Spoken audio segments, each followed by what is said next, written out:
কথাতেই আছে, কারো পৌষ মাস তো কারো সর্বনাশ। আমি এমন একটা মেয়ে যে অন্যের বিপদ দেখলে আমার মন কাঁদে। কি বিষয়ে কথা বলছি তোমরা বুঝতে পারছো না, তাই তো?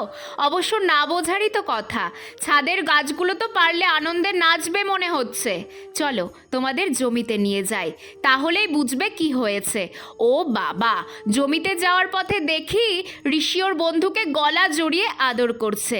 দেখো জমির অবস্থা, শীতকাল এখনো শেষই হলো না, তার মধ্যেই এই কাণ্ড। যদিও কৃষকদের এটা খুব দরকার ছিল। কি ঘটনা শোনো তাহলে।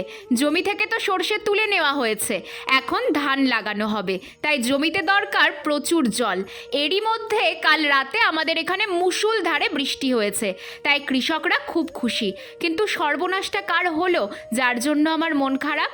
আসলে আমাদের পাড়াতে অনেকেরই বিয়ে, আর এই বৃষ্টি এসে সব নষ্ট করে দিল।